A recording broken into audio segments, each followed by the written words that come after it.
Hi, I'm excited to be able to teach Kierkegaard this semester. I love teaching Kierkegaard. He's my favorite philosopher, and here's a little finger puppet of Kierkegaard. This is from the Unemployed Philosophers Guild, and I guess Tangelo may come over here a little bit later. In the background here, I have the harbor of Copenhagen, and there we see the Little Mermaid, the famous statue of the Little Mermaid. She is the famed statue that Hans Christian Andersen, who is a contemporary of Kierkegaard, wrote a story about. And Disney, I think, has made at least one movie about it, if not a couple. And so I thought this would be an appropriate background for us. This is an introductory lecture. So I want to give you an introduction to the material that we are going to be focusing on in this course. I'll give another little miniature lecture here for you to view that really focuses on the questions of the syllabus, including your assignments, the papers, the presentations, and those kinds of things. But this is mostly about the information of Kierkegaard, the content about Kierkegaard. Our course is going to focus on a theme that I think is perhaps the central theme of Kierkegaard's authorship as well, and that is how to become a Christian in Christendom. Now, Kierkegaard thinks that people are often trying to make things easier, or at least they're promising to try to make things easier. And in fact, this is what I'm doing. I'm creating a lecture here that gives you an introduction to Kierkegaard because I think it will make it easier for you as you begin to have a little bit of an introduction to all of the different texts that we will be reading and give you a little introduction to him and his themes before we actually begin our conversations in our course. And while I wish that we could be in person and talking about Kierkegaard in person. I think things are communicated more clearly in person. I am grateful for the media here of being able to make a video so that you can watch it prior to class. And we can, do some different things than we might ordinarily do without the technology. So this course, as I said, is about, we're going to focus on the works that he's written that help us most in answering the question or addressing the issue that he has about what it means to become a Christian, how to become a Christian in Christendom.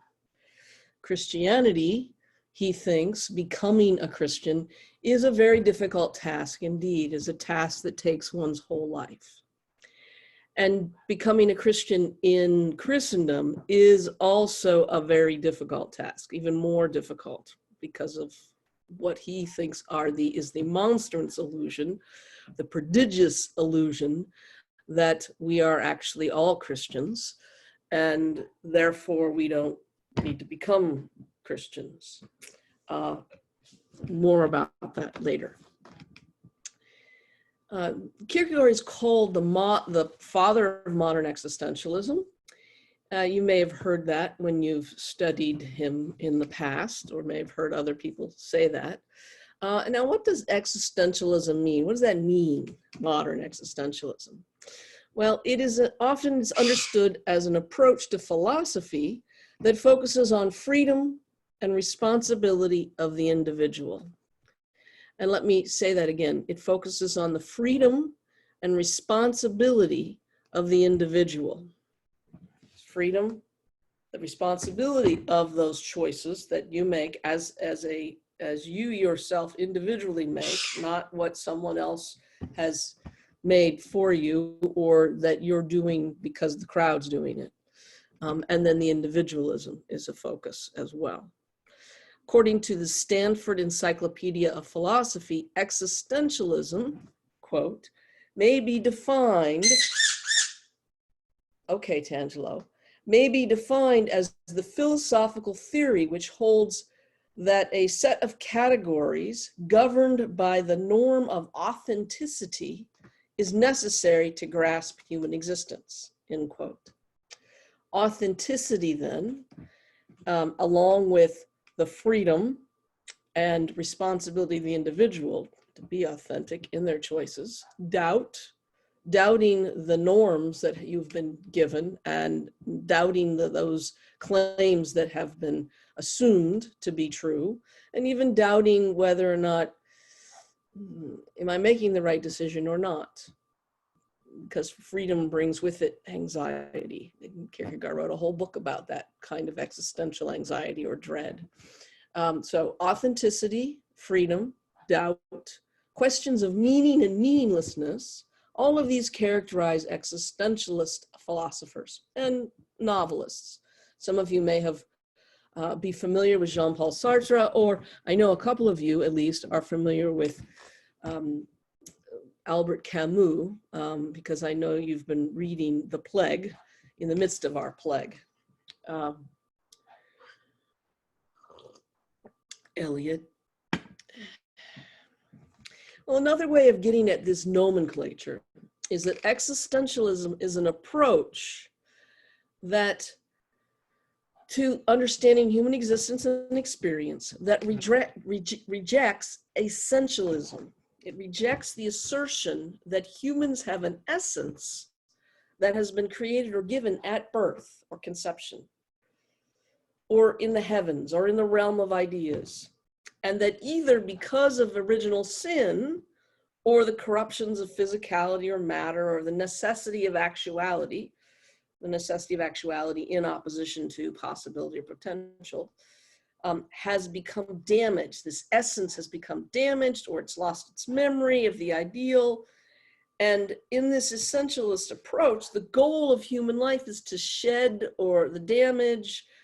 the crap that's gotten on it, or fix the corruption that has damaged and corrupted the soul, and thus return it to a perfected being. And often in Christian theology, this could happen in heaven, or eventually as one returns in life after life, in Hinduism or some of the Vedic traditions, to try to fix this. That's essentialism. Existentialism, on the other hand, argues that our essence is not predetermined. It's not given. It's not limited, it's not given. Rather, it's shaped and transformed. Who we are is shaped and transformed as we live. The decisions that we make and finding our own individual authentic expression of who we are, that's where we get our essence. That contributes to an essence, or that which is essentially who we are, an authentic being, Helene or Kierkegaard or Tangelo. And it ain't over until it's over. Existence then precedes essence, so that you don't know who you are absolutely until you're not anymore, until you've made all the decisions you can make. Seeking to become one's true self is a lifelong task. In other words, it ain't over till it's over. This aspect is particularly important as we study Kierkegaard, because he believes that we are each in the process of becoming a Christian. Even as we live toward this goal, it is a process toward it that is important to him. Kierkegaard seems, for philosophers as well as theologians, seems to be concerned with human existence. And philosophers and philosophy students often read him as that's his point, that's his goal. That the insights that he gives us, that he talks about, it's all about what it means to be human, how to live an authentic human existence. And typically that's what the existentialists are concerned about and have been concerned about. I think it's certainly a noble goal. How do we live an authentic human existence? This is where we will begin as well. But I give you fair warning. I'm going to borrow from one of Kierkegaard's often quoted aphorisms. Life can only be understood backwards, but it must be lived forwards. We can't really know who we are now. We aren't done becoming yet. Now, as I said, Kierkegaard, hang on just a second, I'm going to pause this. Tangela wanted to come and say hello, so here she is. Kind of hard to see her in the background there, isn't it? You want to say hello, Tangelo? Okay. All right. So as we were talking about, Kierkegaard seems to be concerned with human existence. But in actuality, he's more concerned, or primarily, or essentially, or actually, authentically concerned with Christian existence. This will become clearer the more we read and discuss the struggle to understand him and understand what it means to be a Christian, or to become a Christian. I will argue that every book, every expression of his literary genius is communicating this truth. The truth is subjectivity. For subjectivity, he believes, is about the individual's relationship with God. This relationship, this stance before God, which he says is rightly a transparent ground upon which every individual must reckon to stand. This relationship, it structures and colors every other relationship to other people, to one's truth claims, to one's vocation, even to oneself. He talks about this in Sickness Unto Death. Sickness unto death, as the relating of the relation to itself. Note that this is a fluid relating. So it's not simply a relationship that Kierkegaard is highlighting in his analysis of what it means to be a self, but it is a fluid relating. So the different parts of the self relate to each other, and even that is self-reflexive. But we'll talk about that more in just a little bit. We'll begin, so for the first week that we meet, we'll begin after we talk about the syllabus and any questions you have about the course and all of that. We'll begin with what appears to be his writing about human existence. And we'll be reading selections from Either Or, one of his first and successful books. So I have these old versions, these old volumes of Either Or. So Either Or 1 and Either Or 2. They are old books. They're translated by Swenson. And the version that you will be reading is actually translated by Hongs. So you'll see it. Can you see it? All right, here. How about this? Okay, so here's Either Or 1, and here's Either Or 2. It's a fabulous little story, and you're going to only be reading a little bit of it because we'll be taking a selection that has been put onto now I've lost my video here. Okay, so I've got some things for you from Unpopularly that have been scanned for you to be able to read, because some of you might not want to go to the library, and it's easier to be able to have the selections of books that we're not reading the whole thing available on Popularly. So the library was kind enough to allow this to happen. You'll also actually notice that not only are these on Populi, but I believe that the book that they're taken from, which is The Essential Kierkegaard, is also available in on a database so that you can read the whole thing if you'd like. But so I selected a short section from Either Or. And by the way, Either Or, it's published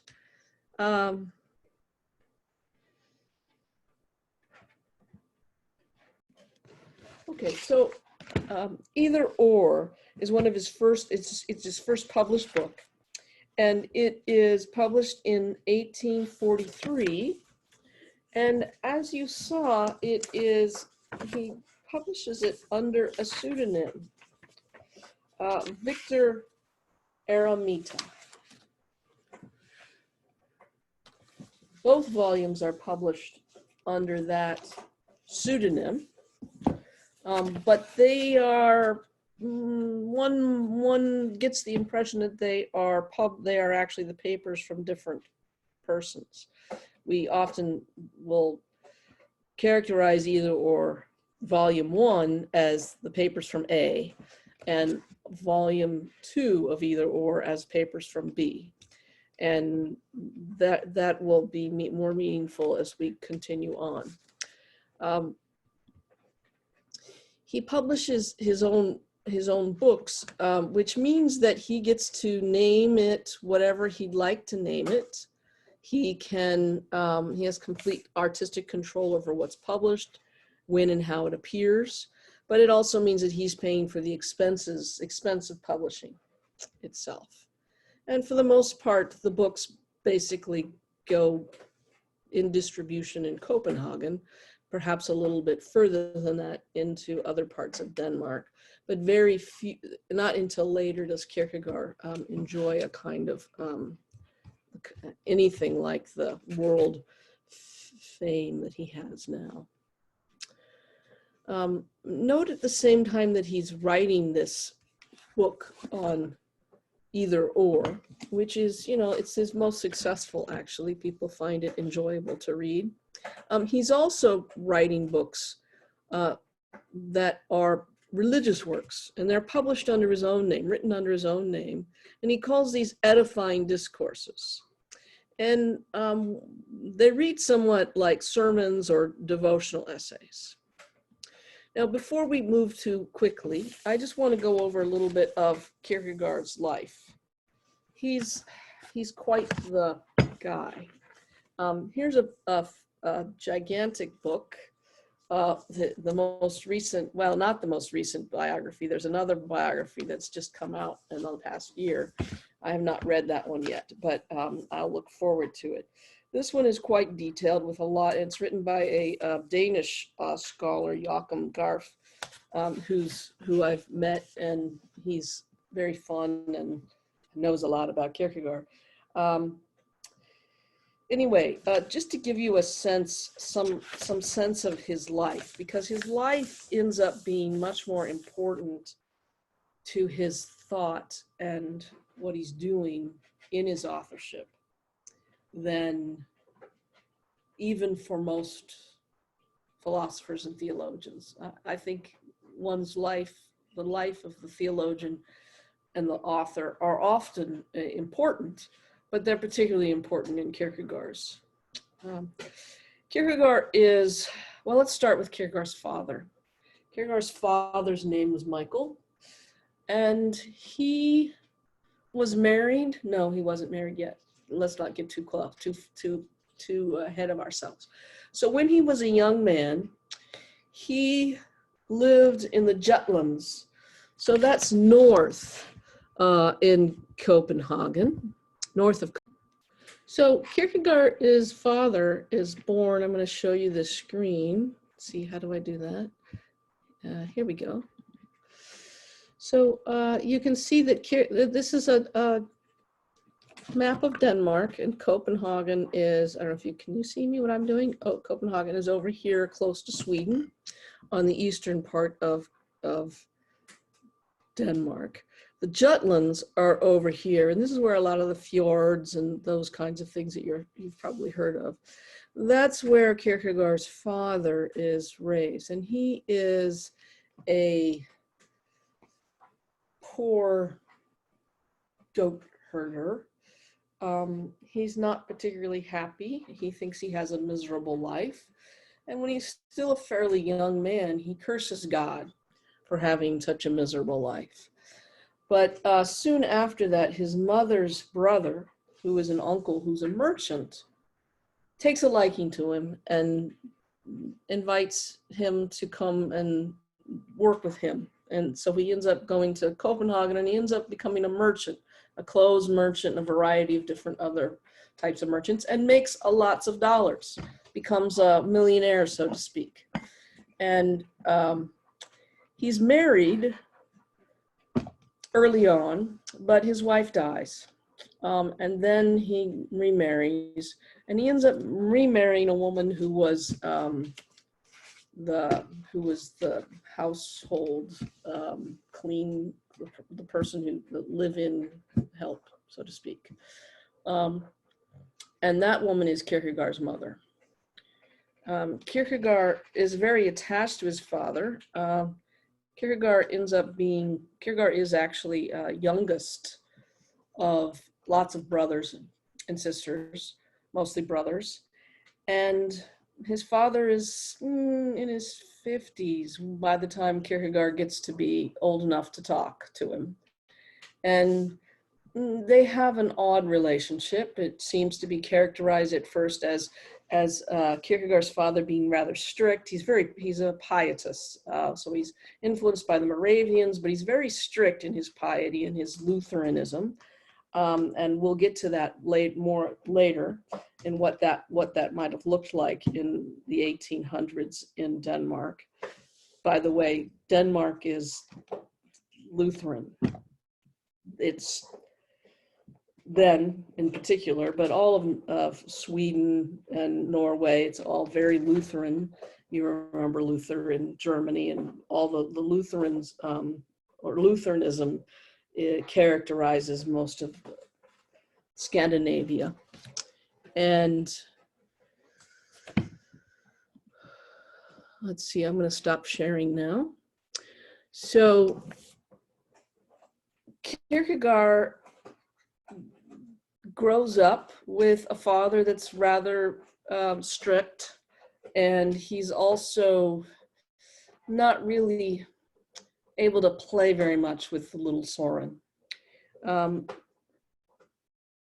Yet they would have, when he would come home from work, Kierkegaard would want to go play or do something, and he would do it. He'd say, "Let's go for a walk in our minds." So early on, Kierkegaard learned to use his imagination to do different things. And they would also make up stories about people that they would see. Oh, what do you think that person's up to? And, you've probably seen that in other contexts, but, it contributed to a lively life of the mind for Kierkegaard. When he's young, Kierkegaard is known as the fork. He also fell out of a tree when he was young, and so he has a bit of a hunchback. You've probably seen drawings or cartoons of him with that hunchback. But he's called a fork because when people made fun of him, he was really good at getting them back using words. So he had a satirical, biting sense of humor, and did not take being made fun of lying down, so to speak. As Kierkegaard gets older, he meets Regina Olsen. And Regina Olsen is younger than him, maybe about 8 to 10, 12 years, somewhere in there. And, but he courts her, and eventually they fall in love and they get engaged. And at first, Kierkegaard's Regina Olsen's father is not interested in Kierkegaard, but he decides that Kierkegaard's okay. And then Kierkegaard has something happen. So when he is about 22 to 25, he's got some things that happen. Sometimes he calls these the great earthquake in his journal, a great earthquake. And the great earthquake seems to be, Kierkegaard, by the way, he's a very indirect and somewhat secretive. He likes mysteries and secrets. He doesn't want to, I mean, this is in his journal. I suppose he knows what he's talking about because he doesn't, I think he probably knows that his journal will probably be published at some point because it's not written like Dear Diary. But it definitely gives us an insight into his work and his thought. Often he seems to be using his journal to test out things. Like he writes something and then it appears later on. Like he'll write a long piece and it'll appear later on in an essay. But in his journal, he talks about the great earthquake. Now, one of the great earthquakes is something that his father reveals to him. I don't know what it is. People have speculated. Anything from his father feeling guilty for his whole life because he cursed God, to something not quite conventional about Kierkegaard's mother or his birth or other people in his family. Something's not quite what Kierkegaard had expected, and he's quite shaken up by it. When Kierkegaard is, before this, Kierkegaard has been very distant and rebellious with his father. We'll talk more about that later when we get into Purity of Heart, which we'll get toward the end of the class. That's the name of the book. And, but when his father confides in him, he then becomes rather close to his father. And he admires his father and takes him as someone to emulate and someone whose truth is deeper than his own truth, which is saying a lot because Kierkegaard knows he's damn smart and he's got a lot to say and a lot to think. And usually he thinks everyone else is confused or wrong in some ways. But at any rate, so this happens. And then as that happens, just around the same time that that's happening, almost everyone in Kierkegaard's extended family, his brothers, his cousins, his father, dies, except for his oldest brother, Michael Peterson. He has a couple other nieces and nephews that stay alive, but he's convinced that he's going to die, I think. He also is depressed. He calls it his melancholy, which he gets from his father. His father also had melancholy, which I think the therapists in the room would say, maybe, you know, you'd have a different diagnosis of him, especially as you read his works. But he's, for whatever reason, he decides that he cannot marry Regina. Now, her father, having originally been a little bit, oh, no, we don't want you, Soren, then has become very attached to Soren as well. And Regina is very attached to Soren and begs him to reconsider and to not leave her. But Kierkegaard is insistent. And we get the impression that Kierkegaard, particularly when one of the things that he says is that I was an eternity too old for her. I don't think he means in terms of age. I think he's a very melancholic, serious young man, and I think he thinks that he's leaving her for her own good, for whatever reason that is. Either he thinks he's going to die soon because everyone else has died, or he thinks his melancholy will get the best of him, or he believes that as a philosopher or a parson, he really shouldn't be married. I'm not, we don't know. But so he breaks up with her. Then he goes to Berlin. He goes to Berlin. He studies with some Hegelians or post-Hegelians. I also have a Hegel one too, and I'll get that out. And I know that Elliot will particularly like the Hegel the Hegel one. They'll have little battles. But he doesn't study with Hegel, but he studies with people who study with Hegel. And he goes to Berlin a few times during his life. But he comes back almost as if something happened. Like it was a V8 moment where he now realizes that he doesn't have to give up Regina and that he can come back and that they can get married now. But she has gone off to be engaged with Schelling, who she knew before, and no dice, Soren. She's not going to go back with Soren. This is depressing for him. Depressing is the wrong word. This is devastating for him. And it seems to me that throughout his authorship, he's really often writing to her, hoping to get her attention. There is well, we can talk about that. No, I'll just say it. There's an incident that happens, like 10 years later, maybe 11, where he sees her at church. There's a church. They all go to the same church, which is really close to where he lives. Oh, I have that to share with you too. And he sees her, it's an Easter, and he has dedicated his work to her. But he doesn't say that it's dedicated to her. It's kind of about her, but it's all indirect or misdirected, as Kierkegaard likes to do. And so when he sees her, he sees her at the church, because I'm sorry, I forgot something first, that when Kierkegaard comes back, he wants to continue to be friends with Regina, but Schelling says, no dice.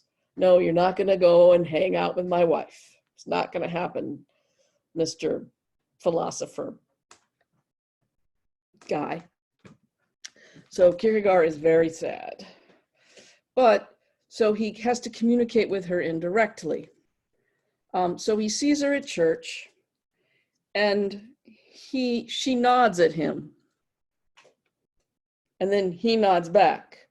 And then she nods again. And then he nods again. And then he nods again.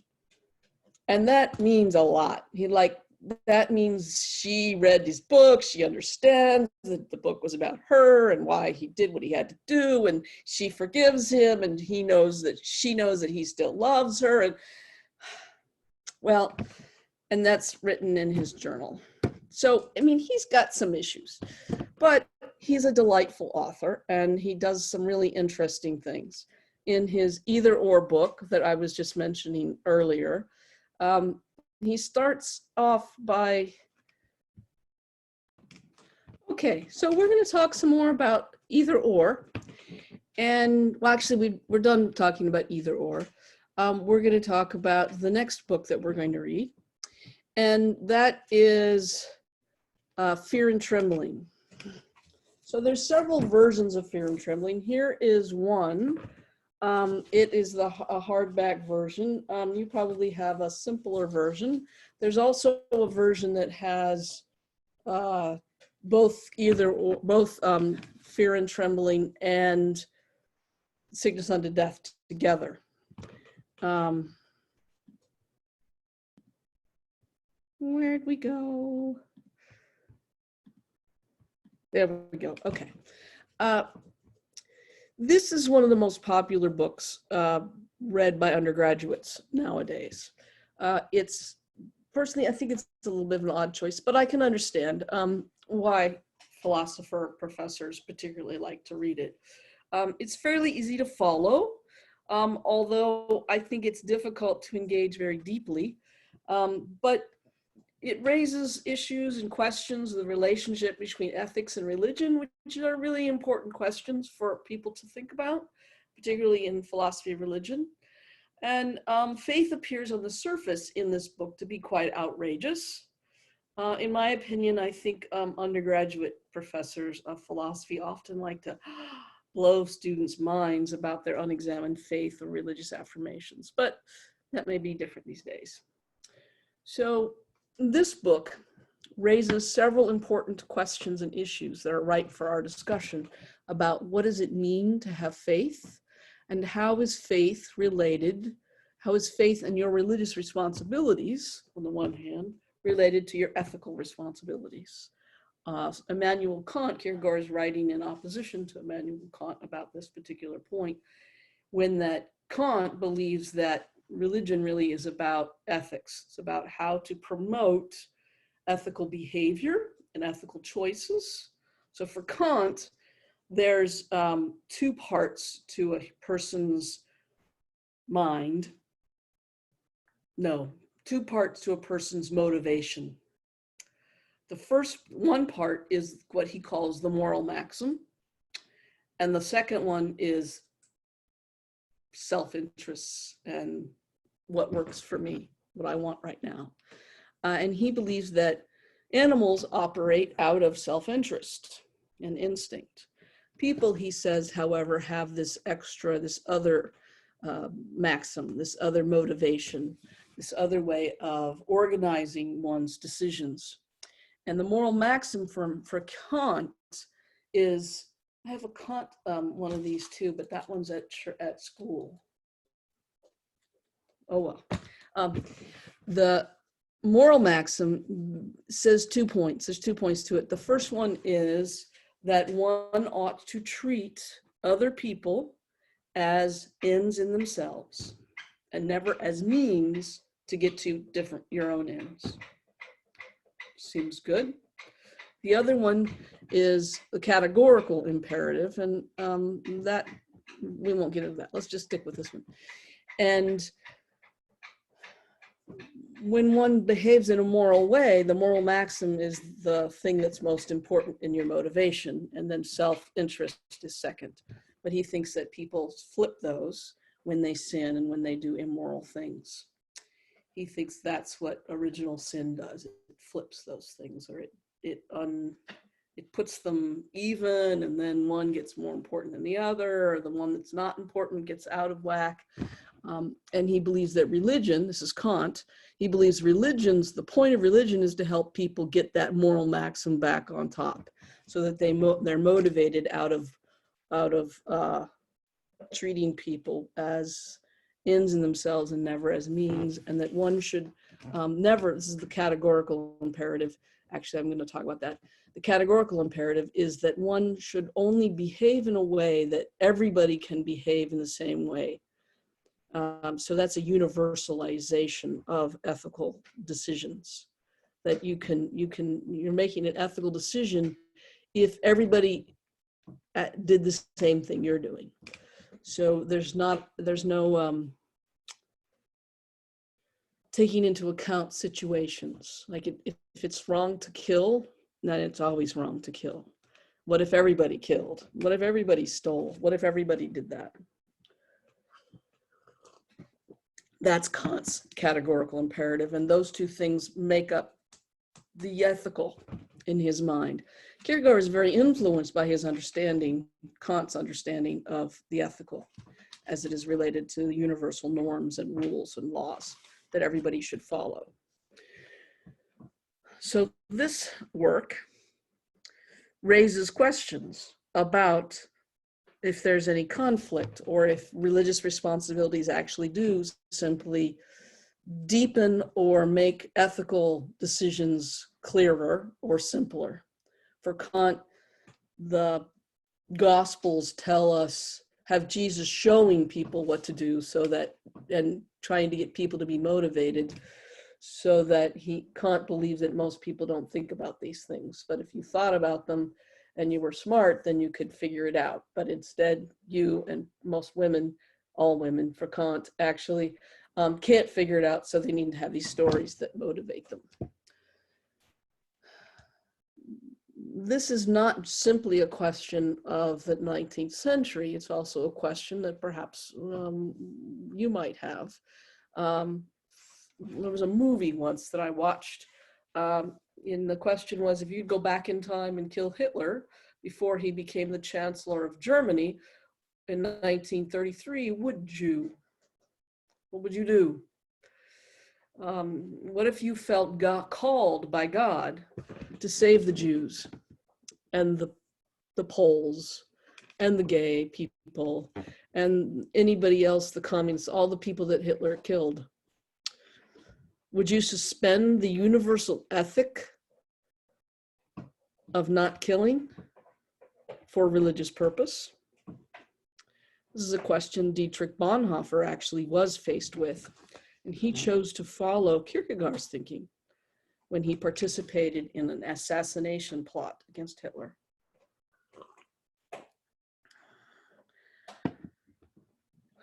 I have suggested, or I'm suggesting, that we address this text and its questions. The questions that center around this issue of what does faith mean, and is faith actually, and faith's responsibilities, does it call us to sometimes go against our ethical norms? I'm suggesting a creative approach to these questions. I've planned a debate. So each student will be assigned a question and a position to take, and then we'll play it out on Zoom. There are 3 problems or problema that Kierkegaard talks about. And I've created a sheet for you that has those questions and gives you detailed questions about how to help you answer those questions and prepare your debate. And I'll give you a handout, or I guess it's not a handout, it's a Zoom out, a Populi post that gives more details about that. But I hope that it will give you both the ability to focus on a particular section in greater detail, and to share the fruits of that greater detailed study, but I also hope that it will give you an experience of intellectual empathy. And, you know, it'll be a fun way to break up me talking all the time. So Fear and Trembling expands our engagement with Kierkegaard's theory of existence as well. So it's talking about, Fear and Trembling is focused on the difference between the religious and the ethical. So Kierkegaard has a notion of theory of existence as consisting in 3 spheres or stages or dimensions of existence. Each of these spheres are characterized by different values and different activities and ways of living. The first, the aesthetic, is exemplified in Either Or, Volume A. The second, the ethical, is exemplified in Either Or, Volume B. It's described even more fully in Fear and Trembling. The third, the religious, makes a brief appearance at the end of Either Or B, but is also further discussed in Fear and Trembling, exemplified by Abraham. I've written a book that explores Kierkegaard's view of the self in depth. And I have the purpose of utilizing in my book his insights about what it means to be human in dialogue with a French feminist named Luce Irigaray. And it offers a constructive view of what it means to be human, and argues that being human is plural. There's a plurality within the self. A little bit like Kierkegaard, but it's more, my argument is a little more embodied and wider, I suppose. And it's relational. The self is relational. In it, I explain and develop Kierkegaard's spheres of existence, and we'll read that chapter to both examine and consider his theory in more depth.